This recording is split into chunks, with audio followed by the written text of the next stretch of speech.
नर्मदेचे पाणी आजही जिच्या यशाची कहाणी सांगते अशी 18व्या शतकात होऊन गेलेली होळकरांची राणी पुण्यश्लोक अहिल्याबाई होळकर. नमस्कार, मी अहिल्या.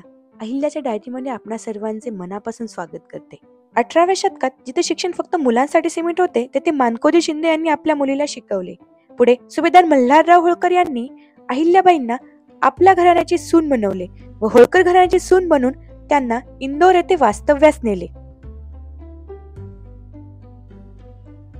आज आपण त्यांच्या 300व्या जयंतीनिमित्त त्यांच्या एका शाश्वत विचाराचा अभ्यास करणार आहोत, जो आजही अविरतपणे नर्मदा तीरी वाहतो आहे. काही दिवसांपूर्वी मी महेश्वर या ठिकाणी गेले, जे अहिल्याबाईंच्या काळात त्यांची राजधानी होते.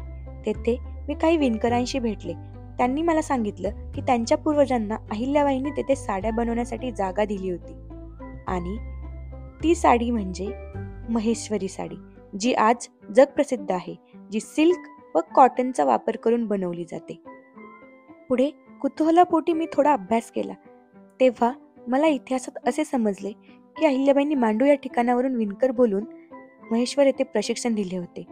ही साडी आजही जगप्रसिद्ध आहे व कॉटनचा पुरवठा नियमित व्हावा म्हणून स्पेशल ऑफिसर्स नेमले होते. करप्रणालीत योग्य अशी सवलत देऊन व्यापाऱ्यांना महेश्वर येथे येण्यास भाग पाडले. होळकरशाहीच्या रुपयाची किंमत वाढवण्यासाठी सतत प्रयत्न केले. महसुलात 113% इतकी वाढ करून दाखवली. या शाश्वत निर्णयाची साक्ष म्हणजेच आजही सुरू असलेली महेश्वरी साडीचा व्यापार.